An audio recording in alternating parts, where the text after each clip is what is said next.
Hello friends, welcome back to our YouTube channel GK with मी।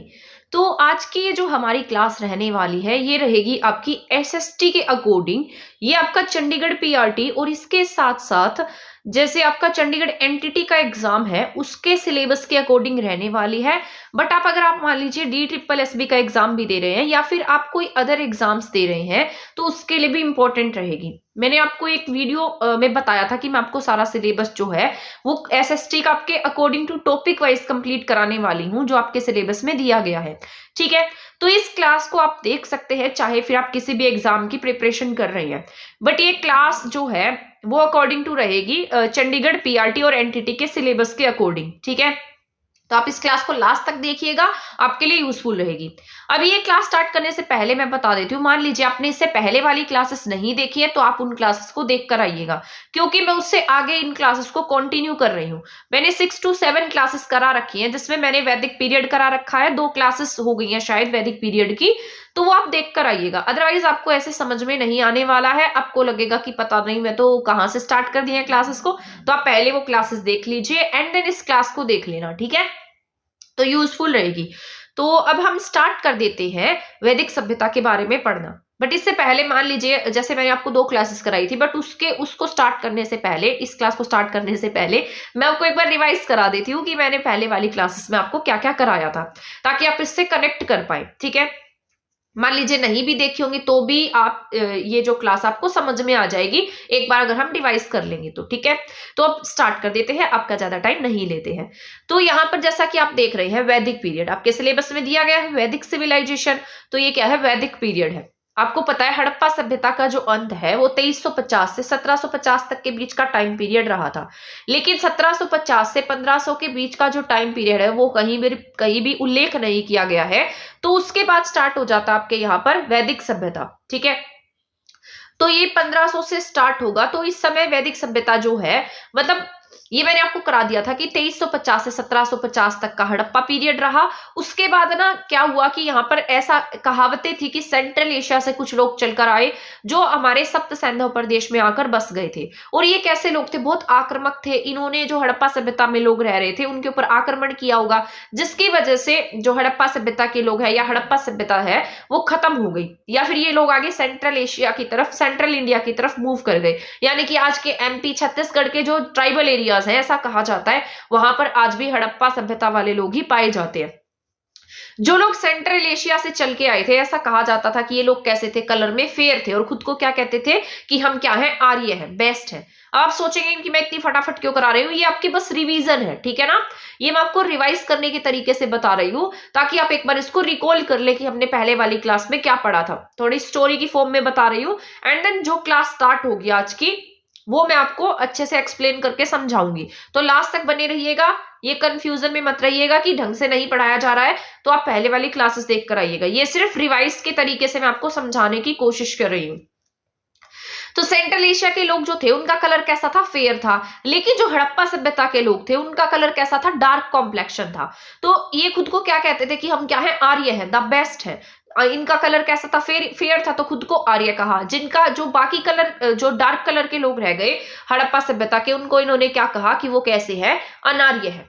ये India में आए क्यों थे, अब इनको क्या जरूरत पड़ी इतनी दूर से चल के इंडिया में आने की, क्योंकि ना ये पशु वगैरह को चराया करते थे, तो वहां पर चरागाह खत्म हो गया होगा, तो चरागाह की तलाश में से आए, कबीले में चलकर आए थे और ये ग्रामीण थे। ठीक है, मैंने आपको बताया था हड़प्पा सभ्यता के लोग बहुत ज्यादा एडवांस थे, मतलब जैसी आज आप एडवांसमेंट देखते हैं उससे भी ज्यादा एडवांस वो लोग थे। उस टाइम में इनका जो वाटर मैनेजमेंट है, जो घर बनाने का तरीका है, वो हमसे भी बहुत अच्छा था। आज जैसे आप सेक्टर में घर देखते हैं वैसे इनके घर बने हुए थे, सभी के घरों में सेम पैटर्न से घर बनाए गए थे। ठीक है, तो यहाँ पर जो ये लोग आए ये कैसे थे, ग्रामीण थे, कबीले में आए थे, चरागाह की तलाश में आए थे अपने साथ। ये इसके बाद यहाँ पर स्टार्ट हो जाता है वैदिक पीरियड। ये कबीलाई समाज था, कबीलों में यहाँ पर आए थे, चरागाह की तलाश में आए थे। इनका जो टाइम पीरियड है वो 1500 BC से 1000 ईसा पूर्व के आसपास माना जाता है। ये 2 पार्ट्स में डिवाइड किया गया था, एक को हम वैदिक पीरियड के नाम से जानते हैं और दूसरे को हम उत्तर वैदिक पीरियड के नाम से जानते थे।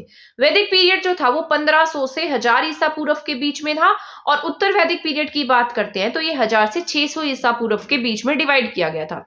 तो इसको 2 टाइम पीरियड्स में डिवाइड किया गया था। ठीक है, और ये जो आर्य थे, आर्यों के द्वारा जो निर्मित समाज था, ये सामाजिक, सांस्कृतिक और आर्थिक व्यवस्था वैदिक संस्कृति के रूप में ही मानी जाती है। मतलब जो आर्यों का जैसा कल्चर रहा था, उसको हमने क्या नाम दे दिया, ये कैसी संस्कृति है, वैदिक संस्कृति है। ठीक है, क्योंकि इसी पीरियड में आपका ऋग्वेद लिखा गया था, सबसे पहला वेद जो है वो इसी पीरियड में लिखा गया, इसी वजह से हम इसे वैदिक संस्कृति के नाम से भी जानते हैं।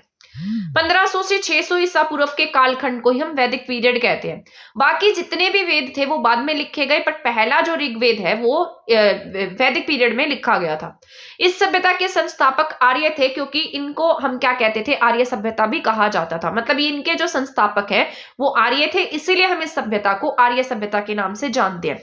आपको पता होना चाहिए, जो हिटलर है ना, जर्मनी का शासक हिटलर था, वो भी खुद को आर्य कहता था। वो कहता था कि मैं क्या हूं, आर्य हूं। आर्य का मतलब होता है कि मेरा जो कुल है वो कैसा है, श्रेष्ठ है, मैं श्रेष्ठ कुल का हूं।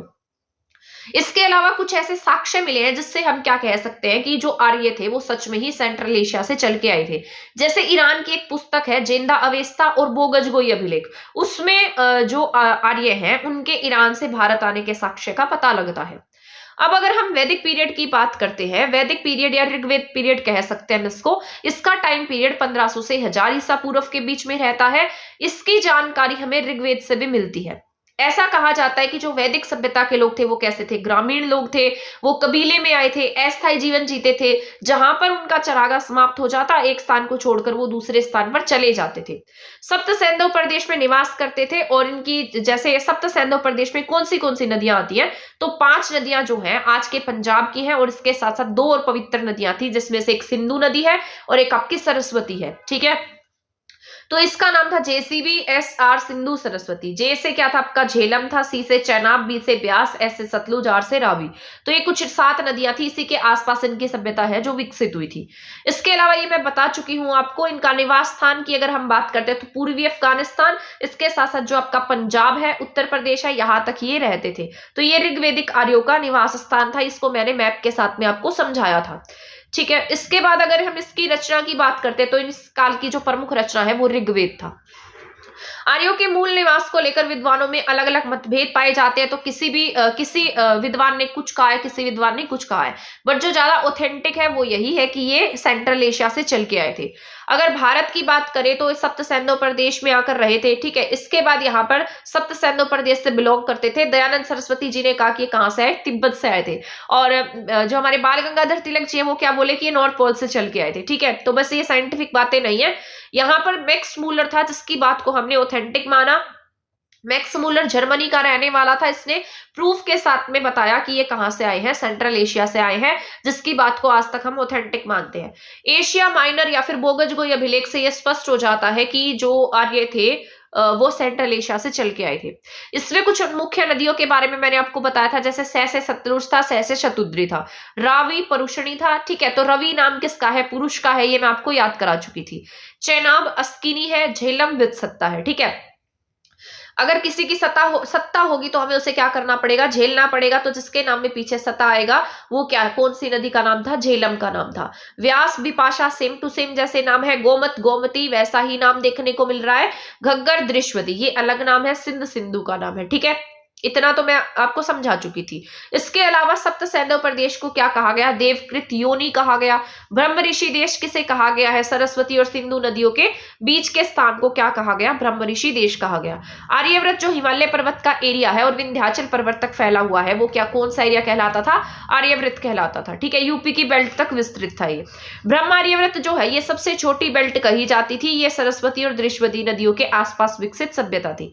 ठीक है, अब इसके सामाजिक जीवन के बारे में मैं आपको पढ़ा चुकी थी कि ये कैसा, ये पितृ सत्तात्मक समाज था। हड़प्पा सभ्यता मैंने बताया था कि कैसे थे, वो मात्र सत्तात्मक थे, वहां पर माँ की सत्ता थी। ठीक है, यहाँ पर समाज पितृ सत्तात्मक था, लेकिन महिलाओं को उतनी ही इंपॉर्टेंस दी जाती थी। मतलब माँ की भी इक्वली रिस्पेक्ट थी वैदिक पीरियड में। लेकिन उत्तर वैदिक पीरियड आते आते महिलाओं की स्थिति बहुत अधिक दयनीय हो जाएगी। परिवार का प्रधान जो था उसे कुलप कहा जाता था। जैसे परिवार का जो बड़ा बेटा था वही क्या बनता था, राजा बन जाता था, उत्तराधिकारी बनता था। संयुक्त परिवार थे, ऐसा कहा जाता था जितना ज्यादा बड़ा परिवार है उतनी ही ज्यादा इज्जत होती थी। ठीक है, महिलाओं को शिक्षा प्राप्त करने का अधिकार था, राजनीति में हिस्सा लेती थी महिलाएं। इसमें जैसे कुछ महिलाओं के एग्जाम्पल है, जैसे अपाला है, सिक्ता है, घोषा है, विश्वरा, लोपामुद्रा, ये जैसी विदुषी महिलाएं भी इसमें शामिल थी। समाज कबीलाई था, वर्ण व्यवस्था पर जो समाज था वो डिपेंड करता था। पर यहाँ पर सबसे मेन बात ये थी कि अपना वर्ण खुद सेलेक्ट कर सकते थे। जैसे आज मान लीजिए आप जिस जाति में पैदा हो जाते हैं आप उसी जाति के रहते हैं, लेकिन पहले ऐसा नहीं था। अगर मान लीजिए कोई क्षत्रिय पैदा हुआ है, लेकिन अगर मान लो वो पढ़ाई लिखाई में अच्छा है, उसे नॉलेज बहुत ज्यादा अच्छी है, तो वो ब्राह्मण बन सकता था। लेकिन आज ऐसा नहीं है। तो पहले जो वैदिक पीरियड था वहां पर वर्ण व्यवस्था जो थी वो कर्म आधारित थी, यानी कि काम पर बेस थी।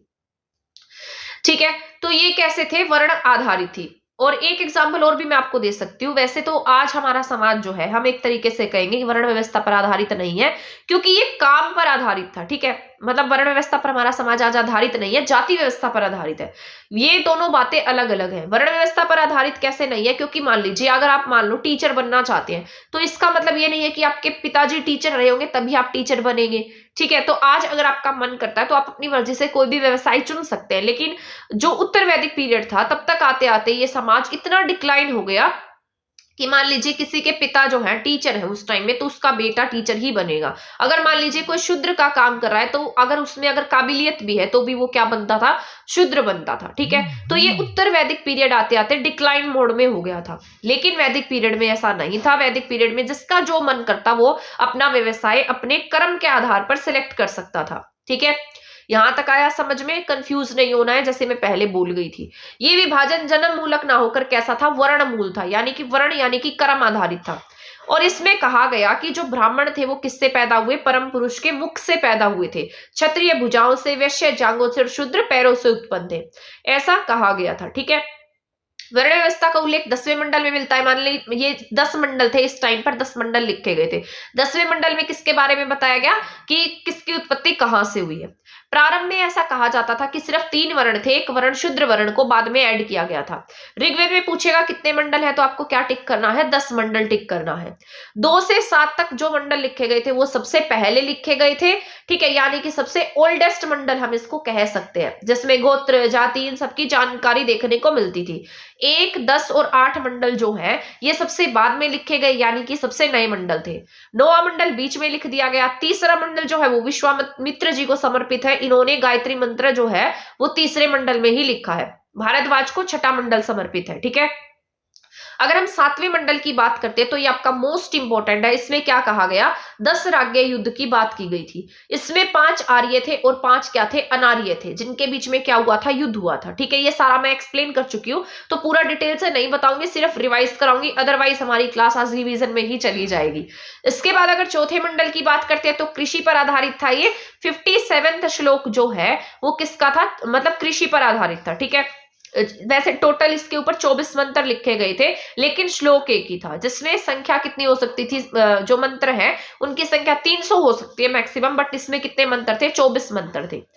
आश्रम व्यवस्था का प्रचलन ऋग्वैदिक काल से नहीं था, अंतिम चरण में दिखाई देता है। बाल विवाह, प्रथा प्रथा ऐसी कुछ भी समस्याएं नहीं थी। अमाजू जो मतलब जो स्त्री विवाह नहीं करती थी उसे हम अमाजू कह देते थे। नियोग प्रथा थी। ठीक है, वहतु था। वैदु का मतलब होता है जैसे आज हम क्या करते हैं, कन्याओं को कुछ गिफ्ट वगैरह देते हैं, शादी हो जाती है, तो उस टाइम पर भी ये गिफ्ट वगैरह देने की परंपरा थी। एक टाइप का हम दहेज कह सकते हैं। ठीक है, तो पुत्री का उपनयन क्या था? संस्कार किया जाता था, जनेऊ पहनाया जाता था। ठीक है, यज्ञ करने का अधिकार था, राजनीति थी, संपत्ति का अधिकार नहीं था। ठीक है, वो राजनीति कर सकती थी लेकिन संपत्ति में जैसे अधिकार नहीं था। जो महिलाएं हैं वो संपत्ति में उनका कोई भी मतलब अधिकार नहीं रहा। गाय को अघन्या कहा गया। 3 टाइप के वस्त्र थे, ये पढ़ लेना। इसके बाद यहाँ पर ये मैं वैसे पढ़ा चुकी हूँ आपको, आप एक बार देख लीजिएगा पुरानी क्लासेस से, जो पहले वाली क्लासेस है। विवाह की अगर मैं बता देती हूँ तो यहाँ पर विवाह था, अनुलोम विवाह था, प्रतिलोम विवाह था। अनुलोम विवाह होता है उच्च वर्ण का पुरुष और निम्न वर्ण की महिला। ठीक है, जैसे आज भी आपको देखने को मिलते हैं, ज्यादातर विवाह इसी तरीके के ही होते हैं। प्रतिलोम की बात करते हैं तो निम्न वर्ण का पुरुष होता है और उच्च वर्ण की कन्या थी। ठीक है, बट आज तो पैसे के अकॉर्डिंग शादियां की जाती हैं, पहले वर्ण के आधार पर की जाती थी। महिलाओं को वर चुनने का अधिकार था। ठीक है, दस्युओं के लिए क्या होगा? अधर्वी होगा, देवताओं को मानने वाला। इसके बाद अनास, जो कुछ अलग अलग नाम दिए गए, जिसकी चपटी नाक होती थी उसे उपनास कहते थे। अब्राहम, वेदों को ना मानने वाला अब्राहम होता था, जो वेदों की बात को नहीं मानता था। अन्य व्रत, जो वैदिक उत्तर व्रतों को मानने वाला था। अयजवन जो यज्ञ नहीं करता था, मृगवाच जिसकी वाणी कटु होती थी। तो ये कुछ नाम दिए गए हैं, ठीक है, इसको बस रीड करना है, ज्यादा नहीं पढ़ना आपको। इसके बाद आर्थिक संरचना की बात करते हैं तो ये लोग पशुपालन इनका आर्थिक था, कृषि थी, चौथा मंडल कृषि को समर्पित था, कृषि के लिए जो भूमि यूज हुई उसे इन्होंने उर्वरा कहा, भूमि पर इनका सामूहिक अधिकार होता था, चरहागा को गत्य या गत्यति कहते थे, संपत्ति को इन्होंने रई कहा है, मवेशियों के रूप में मतलब इनकी जो संपत्ति थी वो क्या थी, जो पशु पालते थे गायें थी वो क्या थी, इनकी संपत्ति होती थी। जैसे बकरियां थी, बकरियों को अजा कहा है, गाय को इन्होंने अघन्या कहा है, यानी कि ना मारने वाली। तो ये सारी की सारी इनकी संपत्ति होती थी। भेड़ अभी था, घोड़े पाले जाते थे। इसके बाद सिर हल है, सरड़ी फसल काटने वाले होते थे, ठीक है, फसल काटने का यंत्र होता था। तो ये सारा आपको याद रखना है। आप पुरानी क्लासेस देखेंगे ना, आपको बिल्कुल देखते ही याद हो जाएगा। करीश क्या गोबर की खाद थी, सीता हल से बनी नालियां थी, यव जो था, अस्क्रम धातु था, ठीक है, ब्राह्मण यज्ञ करते थे, क्षत्रिय युद्ध किया करते थे, वैश्य व्यापार, और जो दास थे शूद्र थे वो मतलब जैसे साफ सफाई का काम करते थे। पणी व्यापारियों को कहा जाता था। लोगों को यहाँ पर मतलब ये नहीं था कि टैक्स वगैरह के लिए कोई जोर जबरदस्ती है, जिसका मन करता वो राजा को टैक्स दे सकता था।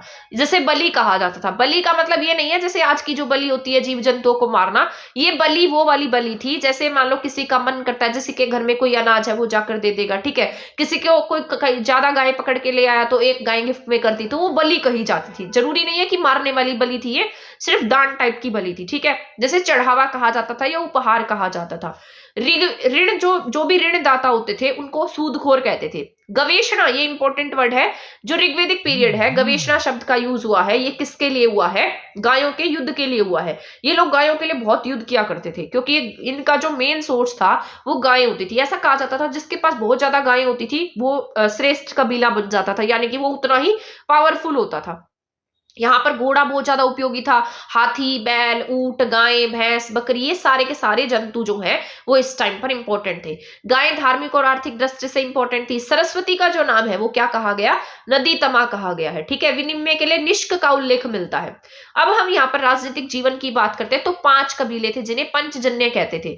जैसे आर्यों की सबसे छोटी इकाई जो थी वो परिवार थी। आज भी आप देखेंगे आपकी शुरुआत कहाँ से होती है, परिवार से होती है। जब ये कई परिवार इकट्ठे हो जाते तो क्या बना देते थे, ग्राम बना देते, ठीक है। और बहुत सारे गांव इकट्ठे हो जाते तो उससे क्या बना देते, विश्व बना देते। जब बहुत सारे विश्व इकट्ठे होते तो जन बनता, बहुत सारे जन इकट्ठे होते तो जनपद बन जाता, बहुत सारे जनपद इकट्ठे होकर एक महाजनपद बनता था, ठीक है। ये मैंने ऐसे सर्कल से आपको समझा रखा है। तो यहाँ पर क्या है, गांव विश्व में चेंज होते थे, जनपद में, महाजनपद, फिर साम्राज्य में। परिवारों का समूह ग्राम, ग्रामों का समूह विश्व कहलाता था। ये सारा मैं पढ़ा चुकी हूँ, और आपने अगर पहले वाली क्लास नहीं देखी है तो देखिएगा, तभी आपको याद होगा। यहाँ पर बस रिवीजन चल रही है अभी। तो ये देश का जो देश को राष्ट्र कहा जाता था। राजा जो है वो कबीले का संरक्षक होता था, मतलब जो भी कबीला होगा उसकी रक्षा का अधिकार किसका है, राजा का होगा। भूमि का स्वामी ना होकर उसे युद्ध का स्वामी कहा जाता था, ठीक है। 7वें मंडल में दशराज्ञ युद्ध की बात हुई है। 5 आर्य थे, 5 अनार्य थे, ये मैं आपको बता चुकी हूँ। इसके बाद में भरत और पुरु जो है ये मिलकर क्या कहलाते हैं, कुरु कहलाते हैं, ठीक है।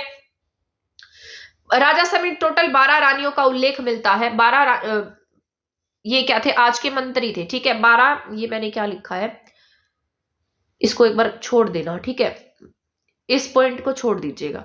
इसके बाद यहाँ पर है रत्नी होता था जो राजा के राज्याभिषेक में शामिल होता था। पूर्व दुर्गपति होता था। इसके बाद है ब्रजपति गोचर भूमि का अधिकारी होता था। स्पर्श गुप्तचर होते थे, ये इंपॉर्टेंट है। ईशान, ईशान क्या होता था, समिति का सभापति होता था। ये चारों पॉइंट आपके इंपॉर्टेंट है, ठीक है। तो समिति का सभापति ईशान होता था। आप ये लगाकर चलिए, जैसे आज की आपकी लोकसभा है तो उसके स्पीकर को हम क्या कहेंगे, ईशान कहेंगे, ठीक है। जैसे विदत होती थी, विदत सबसे प्राचीन संस्था थी, तो आप आज का आपका संसद भवन लगा सकते हैं, उसे हम क्या कहेंगे, विदत। सभा जो थी वो बुद्धिजीवियों की थी, जैसे आज की राज्यसभा है उसमें कुछ सिलेक्टेड से मेंबर्स जाते हैं, तो वो क्या थी, सभा थी। समिति में आम लोग हिस्सा ले सकते थे, तो हमारे द्वारा चुने गए प्रतिनिधि किस में जाएंगे, समिति में जाएंगे। तो समिति आज की हमारी लोकसभा थी, ठीक है। समिति में सभी की एंट्री थी। यहाँ पर राजा का चुनाव होता था। अस्थायी सेना को मिलिशिया कहा जाता था, ठीक है। यहाँ पर लूट का जो बंटवारा, लूट का जो माल लेकर आते थे उसका बंटवारा किया जाता था। इसके बाद धार्मिक जीवन में इनके पास मंदिर नहीं थे, धर्म में विश्वास करते थे, सभी देवताओं की पूजा, मतलब यहाँ पर जो जितने भी देवता है उन्हें ये प्रकृति के रूप में पूजा करते थे। तो अब यहाँ पर अगर हम बात करते हैं आकाश के देवता की, आकाश के देवता सूर्य थे, वरुण थे और यहाँ पर मित्र समित्र थे। समित्र उगते हुए सूरज को कहा गया है। अंतरिक्ष के देवता यहाँ पर इंद्र थे, ठीक है। मारुत, वायु, पुरंदर, पुरंदर का बहुत ज्यादा यूज हुआ है, तो पुरंदर किसके लिए यूज हुआ है? इंद्र के लिए यूज हुआ है, ये पूछा जा सकता है इसको। ये विश्व का स्वामी कहते थे। पृथ्वी के देवता की बात करते हैं तो पृथ्वी के देवता में अग्नि, सोम, पृथ्वी, सरस्वती, ये सब क्या है? पृथ्वी के देवता है। अब हम यहाँ से स्टार्ट कर रहे हैं हमारी आज की क्लास, ठीक है। तो अब इसको ध्यान से सुन लीजिएगा। 15 मिनट्स की हमारी रिवीजन हो चुकी है। मान लो आपने किसी ने नहीं भी देखी होगी पहले वाली क्लास, तो एक बार आपको रिकॉल हो जाएगी, बट वो क्लासेस आप जरूर देख लीजिएगा क्योंकि वो आपके लिए इंपॉर्टेंट रहेंगी, ठीक है। इसके बाद यहाँ पर लिखा है श्रेष्ठ होता था कुशल रथ का योद्धा, ठीक है। तो ये याद रखना है, श्रेष्ठ किसे कहते थे? ये जो कुशल रथ का, जो रथ चलाने में बेस्ट होता था, उसे क्या कह देते थे? श्रेष्ठ। पुरंदर जो है ये इंद्र भगवान के लिए यूज किया इन्होंने। इंद्र जो पुरंदर जो क्या होता है? जो किलों को क्या करता है? नष्ट करता है। तो पुरंदर किसे कहते थे? किलों को नष्ट करने वाले को पुरंदर कहा जाता था। अगर हम सोमपाला की बात करते हैं तो सोम का पालन करने वाले को हम क्या कहते थे? सोम रस का सेवन किया करते थे ये, तो उसे क्या कहा जाता था? ये क्या है? सोमपाला है। इसके बाद है वित्रहन। वित्रहन होता था जो वित्र राक्षस का संहार करता था। इंद्र के बाद अगर कोई इंपॉर्टेंट हुआ है तो यहाँ पर अग्नि को इंपॉर्टेंस दी गई है, और अग्नि के लिए इसमें टोटल 200 सूक्त का वर्णन किया गया है। सूक्त एक टाइप के आप लगा सकते हैं, जो अच्छी बातें लिखी गई होती है उसको हम सूक्त कह देते हैं। जैसे देवता और मनुष्यों के मध्यस्थ काम करता है अग्नि। अग्नि किसके बीच में काम करती है? देवताओं के बीच में और मनुष्यों के बीच में मध्यस्थ का काम करती है। आज भी अगर हम कुछ अच्छा काम करते हैं तो सबसे पहले क्या करते हैं? हवन का काम करते हैं, ताकि हमारे बीच में और भगवान के बीच में एक संबंध स्थापित हो सके। तो इंद्र के बाद यहाँ पर अगर कुछ इंपॉर्टेंट था तो वो कौन था? यहाँ पर अग्नि इंपॉर्टेंट थी। अगर हम वरुण की बात करते हैं तो वरुण क्या था? समुद्र का देवता होता था, जिसे हम ऋतस्य गोपा कहते थे, ठीक है। तो वरुण क्या थे? समुद्र के देवता थे। मारुत आंधी तूफान के देवता थे। वाग्देवी सरस्वती जो है वो नदियों की देवता थी, नदियों की जो देवता थी, ठीक है। इसके बाद में शिव के एक मंत्र में इसे क्या कहा गया? त्रयंबक कहा गया है। इसके बाद पूषण। पूषण मोस्ट इंपोर्टेंट है, ये आपसे पूछा जा सकता है। पूषण जो था वो वैदिक पीरियड में किसके देवता थे? पशुओं के देवता थे। लेकिन जैसा कि मैंने आपको बताया, उत्तर वैदिक पीरियड आते आते यहाँ पर जो महिलाएं हैं, जो शूद्र है, उनकी स्थिति बहुत ज्यादा खराब हो गई थी। तो ऐसी स्थिति में पूषण किसके देवता बन गए? शूद्रों के और महिलाओं के देवता बन गए। शूद्रों के देवता कहेंगे हम, तो पूषण उत्तर वैदिक पीरियड में किसके देवता बन जाएंगे? शूद्रों के। यहाँ पर किसके देवता है? पशुओं के। उत्तर वैदिक काल में शूद्रों के देवता बन जाएंगे। अरण्यानी क्या होती है? जंगल की देवी थी। अरण्य वैसे भी आपको पता है जंगल के लिए यूज करते हैं, तो अरण्यानी किसकी देवी है? जंगल की देवी है, ठीक है। आई होप आपको समझ में आ रहा होगा। इसके बाद कुछ सूक्त का उल्लेख किया गया है जो आपका मोस्ट इंपोर्टेंट है। कुछ सूक्त बताए गए या कुछ अच्छी बातें लिखी गई हैं, तो यहाँ पर किसके लिए कितने सूक्त का वर्णन हुआ है तो वो आपका इंपॉर्टेंट है। वो आपको बहुत अच्छे से याद भी रखना है, क्योंकि मैंने यहाँ पर लिमिटेड ही लिखे हैं और ये सारे के सारे इंपॉर्टेंट रहने वाले हैं। जैसे यहाँ पर मैंने लिखा है फर्स्ट पॉइंट, पिता के लिए किसका यूज होता था? पिता के लिए सूक्त का उल्लेख करते थे। और कितने उल्लेख यहाँ पर हुए हैं? 335 सूक्त का उल्लेख पिता के लिए किया गया है। तो सबसे ज्यादा सूक्त अगर आपसे पूछे जाए वैदिक पीरियड में, सबसे ज्यादा सूक्त किसके लिए लिखे गए हैं? तो पिता के लिए लिखे गए हैं। और वो कितने हैं? 335 है। या फिर आप ऐसा कह सकते हैं पिता का नाम जो है वो कितनी बार आया है? 335 बार आया है। तो सबसे अधिक बार क्या आया है? पिता का नाम आया है। सेकेंड टाइम की अगर हम बात करते हैं तो इंद्र जो देवता है, इंद्र देवता का सेकेंड टाइम सबसे ज्यादा उल्लेख मिलता है। आपको पता है इंद्र देवता जो है इनके क्या थे? स्वामी होते थे, इनकी पूजा करते थे। इनको ये क्या कहते थे? पुरंदर कहते थे, ठीक है, किलों को नाश करने वाले। इंद्र के लिए इन्होंने 250 सूक्तों का प्रयोग किया है। अगर हम अग्नि की बात करते हैं तो अग्नि के लिए इन्होंने 200 सूक्त का प्रयोग किया है। गाय के लिए इन्होंने 175 सूक्त का प्रयोग किया है, ठीक है। तो चौथे नंबर पर क्या आती है? गाय आती है। इसके बाद विदत की बात करते हैं, 122 बार विदत का प्रयोग हुआ है। कृषि का प्रयोग 33 टाइम्स हुआ है। समिति का प्रयोग 9 बार, सभा का प्रयोग 8 बार, यमुना नदी का प्रयोग 3 बार होता है, ठीक है। ये सारा इंपॉर्टेंट है। सबसे पहले एक बार रिवाइज कर लेते हैं। पिता का इंपॉर्टेंस सबसे ज्यादा थी, तो पिता का यूज इन्होंने कितनी बार किया? 335 बार। तो सबसे ज्यादा सूक्त किसको समर्पित है? पिता को समर्पित है। कितने सूक्त है? 335 है।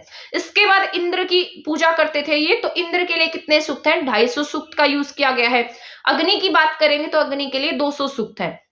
अगर हम गाय की बात करते हैं तो गाय के लिए 175 सूक्त थे। विदत की बात करते हैं तो विदत 122 थे। कृषि की बात करते हैं तो 33 सूक्त जो है वो किसके लिए यूज हुए हैं? कृषि के लिए यूज हुए हैं। अगर हम सिमिति की बात करते हैं तो सिमिति 9 नंबर पर है, सभा 8 है, यमुना नदी का जिक्र 3 बार हुआ है। आई होप आपको ये समझ में आया होगा। ठीक है, तो आपको सबसे ज्यादा याद रखने हैं, सबसे यहाँ पर सबसे ज्यादा बार किसका यूज हुआ है? पिता का यूज हुआ है। सेकेंड टाइम इंद्र का, थर्ड टाइम अग्नि, फोर्थ टाइम गाय। ठीक है, तो ये चारों याद रखना। कृषि का प्रयोग 33, सिमिति 9, सभा 8, यमुना 3, बस इतना याद रख लेना, ये आपका इंपॉर्टेंट रहेगा। अब हम चलते हैं उत्तर वैदिक पीरियड पर। अभी मैं आपको सारा का सारा वैदिक पीरियड पढ़ाती आ रही थी, अब हम पढ़ेंगे उत्तर वैदिक पीरियड।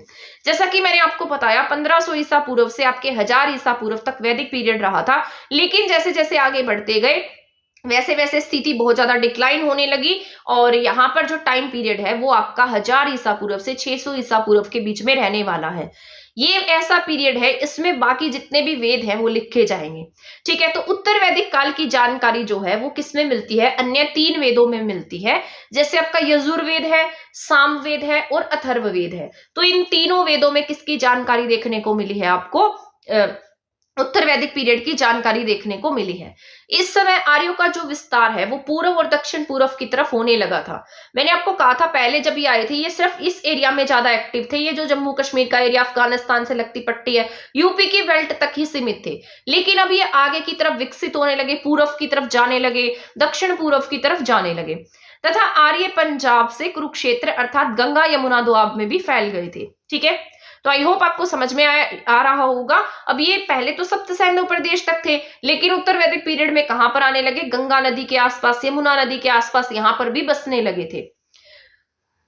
यहां अब से स्थायी जीवन जीने लगे। पहले कैसे रहते थे? ये कबीलाई समाज में रहते थे, चराह घाह की तलाश में रहते थे। लेकिन जैसे जैसे ये आगे बढ़ने लगे, मान लो अब ये यहाँ पर क्या करेंगे? अपना संचय करने लगेंगे चीजों का, भूमि इकट्ठी करने लगेंगे। ठीक है, लोहा मिल जाएगा, जंगलों को साफ कर देंगे, अपना स्थान बना लेंगे। तो जहां पर इंसान अपना रहने का स्थान बना लेता है तो उसका जीवन कैसा हो जाता है? स्थायी हो जाता है। तो इनका भी जीवन कैसा हो गया? स्थायी हो गया। अब यहाँ पर इन्हें अच्छी भूमि मिल रही है तो ये क्या करने लगे? कृषि भी करने लगे। तो भी यहाँ पर खाने के लिए भी मिल जाएगा और रहने के लिए भी मिल जाएगा, तो जीवन अपने आप कैसा हो जाएगा? स्थायी हो जाएगा। तो यहाँ अब से स्थायी जीवन जीने लगे। पशुपालन की जगह अब किसने ले ली? कृषि ने ले ली थी। तो समय के साथ साथ एडवांसमेंट तो वैसे भी आ जाता है, तो यहाँ पर भी कुछ चेंज देखने को मिला है। इस समय तक पुरु और भरतजन जो है वो मिलकर क्या कहलाए? कुरु कहलाए। पुरु और भरतजन जो है, भरत जो है ये जो आर्य और अनार्यों के बीच में 10 राज्य युद्ध हुआ था, उनके हेड थे भरत, और पुरु जो है अनार्यों में आते थे। ठीक है, लेकिन बाद में इनमें विवाह संबंध स्थापित हो गए तो दोनों मिलकर क्या कहलाएंगे? कुरु कहलाएंगे। तो वो इसी पीरियड में कहलाए थे। ठीक है, इसके साथ साथ जैसे तुर्कंश वंश था कोई, और इसके साथ साथ कुरु वंश था, ये आगे चलकर क्या कहलाए? पांचाल कहलाए। और ऐसा कहा जाता है कि इनके बहुत सारे महाजनपद थे, जिसमें से सबसे अधिक अगर हम विकसित की बात करते हैं तो पांचाल क्या था? सबसे अधिक विकसित था। ठीक है, तो सर्वाधिक विकसित की बात करेंगे तो पांचाल सर्वाधिक विकसित था। उत्तर वैदिक आर्य जो है जिस क्षेत्र में रहे वह पीरियड, वो जो एरिया था वो क्या कहलाया? आर्यवृत्त कहलाया। ठीक है, आपने देखा होगा अगर आप हरियाणा जी के पढ़ते हैं तो हमारे हरियाणा में भी, हमारे हरियाणा के एरिया को क्या कहा जाता है? ये आर्यव्रत है, ब्रह्म आर्यव्रत है। ठीक है, ब्रह्म आर्यव्रत है। यहाँ पर ये जो आर्य वगैरह है ये निवास करते थे। तो उत्तर वैदिक आर्य जिस क्षेत्र में रहे उसे किसके नाम से जाना गया? आर्यव्रत के नाम से जाना गया। चित्रित धूसर मृद भांड प्लस लोहा यहाँ पर प्राप्त हुए। ठीक है, तो ये यहाँ का मतलब इंपॉर्टेंट था। इसके बाद अगर हम उत्तर वैदिक पीरियड के सामाजिक जीवन की बात करते हैं तो सामाजिक जीवन में ना बहुत ज्यादा डिक्लाइन मोड आ जाएगा, बहुत गिरता हुआ सा मोड आ जाएगा। महिलाओं की स्थिति अच्छी नहीं रहेगी, समाज में स्त्रियों की स्थिति में गिरावट आ जाएगी। महिलाएं अब स्वतंत्र नहीं रही, अपना काम खुद से नहीं, मतलब एक तरीके से अपने डिसीजंस नहीं ले सकती थी, वेदों को नहीं सुन सकती थी। बहुत ज्यादा एजुकेशन के राइट्स अब उनके खत्म हो गए थे। जैसे मैंने आपको बताया वहां पर महिलाओं की स्थिति बहुत अच्छी थी, वो पढ़ती थी, अपनी मर्जी से चाहे विवाह करें या ना करें। ठीक है, तो यहाँ पर पुत्री जन्म जो है वो अब अच्छा नहीं माना जाएगा। आपने देखा होगा आज तक भी हम इससे जो है मतलब जूझ रहे हैं। आज भी हमारे कई ऐसे एरिया है जहां पर पुत्री जन्म को अच्छा नहीं माना जाता। तो यहां से स्टार्टिंग हो जाती है पुत्री जन्म को अच्छा ना मानने की। तो समाज में स्त्रियों की स्थिति में गिरावट आ जाती है, महिलाएं अब स्वतंत्र नहीं रहती। पर गार्गी और मंत्रई जैसे का उल्लेख यहाँ पर देखने को मिलता है कि ये पढ़ी लिखी थी। ठीक है, उन्हें सभा की सदस्यता से अब क्या किया जाने लगा? वंचित किया जाने लगा तथा वेद भी ना तो पढ़ सकती थी और ना ही उनको सुन सकती थी। अब जिस इंसान को बहुत टाइम पीरियड तक एजुकेशन से दूर रखा जाएगा, उसके माइंड का विकास जो है वो अपने आप कम होता जाएगा। तो ऐसा ही यहाँ पर देखने को मिला। जो हमें ऐसा कह देते हैं ना कि महिलाओं में दिमाग कम होता है, तो वो यहाँ से स्टार्ट हुआ था। ठीक है, उन्हें क्या किया गया, एजुकेशन से बहुत टाइम पीरियड तक दूर रखा गया था। इसके अलावा पुत्रियों का जो जन्म है उसको भी क्या किया जाने लगा, पुत्रियों के जन्म को भी अच्छा नहीं माना जाने लगा। यहाँ पर जो पुत्रियों का जन्म होता था उसको भी अच्छा नहीं मानते थे। ठीक है, तो यहाँ से उनका डिक्लाइन मोड स्टार्ट हो जाता है। उत्तर वैदिक काल में पुत्री जन्म को अच्छा नहीं माना जाता था। अब समाज जो था वो कैसा हो गया, वर्ण व्यवस्था से वर्ण व्यवस्था कर्म आधारित ना होकर जन्म पर आधारित हो गई थी। मैंने आपको बताया था वैदिक पीरियड में जिसका जो मन करता था वो क्या कर सकता था, वह काम कर सकता था। लेकिन यहाँ पर क्या हुआ, जो इनकी व्यवस्था थी वो कैसी हो गई, वर्ण आधारित ना होकर कैसी हो गई, जन्म पर आधारित हो गई। अब सब कुछ जन्म पर आधारित हो गया था। मान लीजिए ब्राह्मण के घर अगर किसी ने जन्म लिया है तो उसका बेटा ही आगे जाकर ब्राह्मण बनेगा। अगर किसी ने क्षत्रिय के घर जन्म लिया है तो उसका बेटा ही वहां का राजा होगा। अगर किसी ने शूद्र के घर जन्म लिया है तो उसे ना चाहते हुए भी साफ सफाई का काम करना पड़ेगा।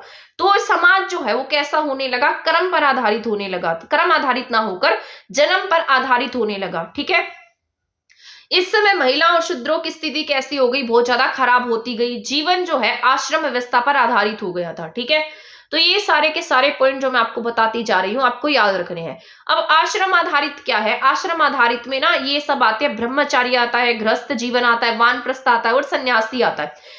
ब्रह्मचार्य जो था वो 0 से 25 साल तक आपको एकदम एक टाइम पीरियड तक ब्रह्मचार्य का पालन करना होता था।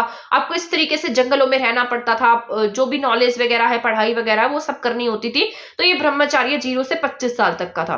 25 से 50 साल तक आपको गृहस्थ जीवन में रहना था। इसके बाद 50 साल के होने के बाद 50 से 75 साल तक आप वानप्रस्थ हो जाएंगे और 75 से 100 साल में आप सन्यासी बन जाएंगे। ठीक है, तो ये आपके 4 पीरियड्स में इसको डिवाइड किया गया था। ब्राह्मण, क्षत्रिय, वैश्य क्या कहलाते थे, द्विज कहलाते थे। ठीक है, इसके बाद अगर हम शतपथ ब्राह्मण की बात करते हैं, शतपथ ब्राह्मण में एक स्थान पर क्षत्रियों को ब्राह्मणों से क्या बताया गया, बेस्ट बताया गया। तो ये इंपॉर्टेंट हो जाता है। इसमें क्या कहा गया कि जो क्षत्रिय है वो किससे बेस्ट है, ब्राह्मणों से बेस्ट है। ठीक है, इसके बाद अगर 3 आश्रम का उल्लेख किसमें दिया गया है, छांदोग्य उपनिषद में 3 आश्रम का उल्लेख मिलता है। जैसे लास्ट वाला पीरियड नहीं होगा, इसमें 4 आश्रम का उल्लेख जो है वो जाबलो उपनिषद में मिलता है। ठीक है, ये दोनों याद रख लेने हैं।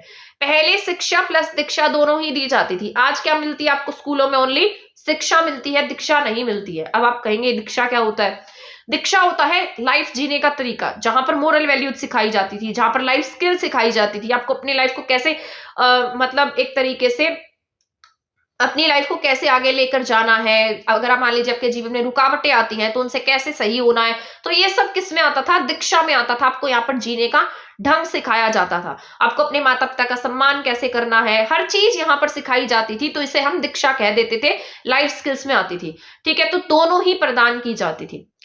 उत्तर वैदिक पीरियड में 3 प्रकार के ऋण की बात कही गई है, जिसमें देव ऋण है, ऋषि ऋण है, पितृ ऋण है। ये तीनों ऋण क्या होते थे, गृहस्थ रहते हुए इन तीनों ऋणों का क्या करना पड़ता था, संस्कार करना पड़ता था। देव ऋण भी चुकाना पड़ेगा, ऋषि ऋण भी चुकाना पड़ेगा, पितृ ऋण भी चुकाना पड़ेगा। ठीक है, इस टाइम पीरियड तक आते आते नाटकों का मंचन होने लगा था, जिसे शैलूष कहा जाता था।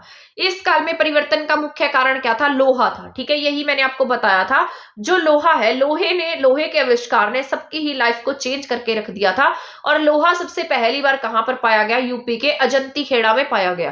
क्योंकि अगर लोहा मिला है, लोहा मिलने के बाद लोग क्या बनाने लगे, कुल्हाड़ी, हथियार, इस तरीके के औजार बनाने लगे। अब उससे क्या करने लगे, जंगलों को साफ करने लगे। जंगलों को साफ करने लगे तो भूमि पर अधिकार करने लगे। क्योंकि ऐसा कहा जाता है, मान लीजिए ज्यादा ये वाला काम पुरुष कर सकते थे। ठीक है, जितने ज्यादा पुरुष होंगे एक कबीले में उतने ज्यादा जंगल साफ होंगे, उतनी ज्यादा जमीन पर हक होगा। इसलिए क्या सोचने लगे, जितने ज्यादा पुरुष होंगे उतना ही अच्छा है। तो महिलाओं की स्थिति अपने आप डिक्लाइन हो गई, तो महिलाओं का जन्म अपने आप ये खराब मानने लगे। तो इसलिए लोहे का जो आविष्कार था, या फिर जो लोहा इन्होंने पाया, उसने क्या कर दिया, एक तरीके से डिक्लाइन मोड में ले आई है। इस काल में जो बलि थी, जो मैंने आपको पहले बताया था, बलि जो थी वो कैसे होती थी वैदिक काल में, ऐच्छिक थी। जिसका मन करेगा वो दे सकता है और नहीं करेगा वो ना भी दे। लेकिन यहाँ पर आपको बलि देनी ही देनी पड़ेगी। बलि टाइप ऑफ टैक्स थी, यानी कि आपको यहाँ पर टैक्स देना ही देना होगा। ठीक है, तो ये हो जाता है आपका आज का ये इसकी हमने पढ़ ली है यहाँ पर सामाजिक स्थिति उत्तर वैदिक पीरियड की। कल की क्लास में मैं आपको यहाँ की आर्थिक स्थिति पढ़ा दूंगी। इसके बाद हम पढ़ेंगे जो भी राजनीतिक धार्मिक व्यवस्था रही है, यज्ञ के क्या प्रकार थे, ये सारा पढ़ लेंगे हम। इसके बाद जैसे कितने टाइप के संस्कार थे, कौन सा संस्कार इंपॉर्टेंट था, वैदिक साहित्य कौन से थे, कौन से पीरियड में क्या क्या लिखा गया, ये कल की क्लास में सारा ही कंप्लीट करा दूंगी। ठीक है, तो आज की आपकी क्लास इतनी सफिशिएंट है। आई होप आपको समझ में आई होगी, आप बोर नहीं हुए होंगे। वैसे जो एंशिएंट हिस्ट्री है बहुत कम बच्चों को समझ में आती है, क्योंकि थोड़ी सी ये थोड़ी सी टफ होती है, बट ऐसा नहीं है कि समझ में नहीं आएगी, समझ में आ जाएगी अगर आप अच्छे से करेंगे तो आप इस क्लास को देख लेना, आपके लिए यूजफुल रहेगी। कल की क्लास में मैं सारा टॉपिक कंप्लीट करा दूंगी। उसके बाद मैं आपको मौर्य पीरियड, गुप्त period, Indian climate, geography, agriculture, जितने भी टॉपिक्स हैं सारे करा दूंगी। चैनल के साथ बने रहिएगा। चैनल को सब्सक्राइब नहीं किया है तो सब्सक्राइब कर देना, वीडियो को शेयर नहीं किया तो शेयर कर देना, और चैनल के साथ बने रहना। आगे आने वाले टाइम में ऐसे ही कंटेंट देखने को मिलता रहेगा। तब तक के लिए थैंक यू, धन्यवाद।